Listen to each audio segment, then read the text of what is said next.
आंतरराष्ट्रीय योग दिनाच्या पार्श्वभूमीवर केंद्रीय आयुष मंत्रालयाच्या वतीने 100 दिवस काउंटडाऊन कार्यक्रम राबवण्यात येतोय आणि त्याच अंतर्गत योग दिनाला 75 दिवस शिल्लक असताना योगाचा प्रचार प्रसार व्हावा या दृष्टिकोनातून बुलढाणा जिल्ह्यातील जगप्रसिद्ध लोणार सरोवराच्या काठी योग महोत्सवाचं आयोजन करण्यात आलं होतं। केंद्रीय आयुष मंत्री प्रतापराव जाधव यांच्या हस्ते या महोत्सवाचं उद्घाटन करण्यात आलं। विशेष म्हणजे त्रिकोणासन हा योग प्रकार एकाच वेळी 6000 लोकांनी केल्याने एशियन बुक ऑफ रेकॉर्डमध्ये या विक्रमाची नोंद करण्यात आली। या संदर्भातील प्रमाणपत्रही तत्काळ देण्यात आले। हा योग महोत्सवासाठी देशभरातील नामांकित योग प्रशिक्षक उपस्थित झाले होते। हजारो लोकांनी सहभाग घेऊन भारतीय संस्कृतीत असणाऱ्या योगाचे महत्त्व अधोरेखित केले।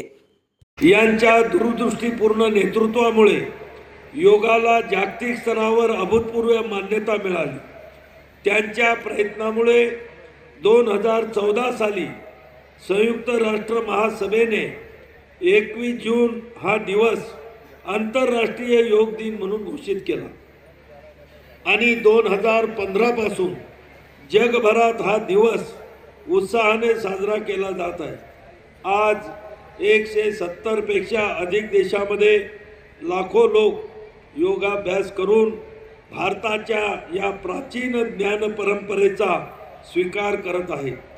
योग हा केवळ शारीरिक व्यायाम नाही, योग ही एक समग्र जीवनशैली आहे जी शरीर, मन आणि आत्मा यांच्यामध्ये संतुलन निर्माण करते।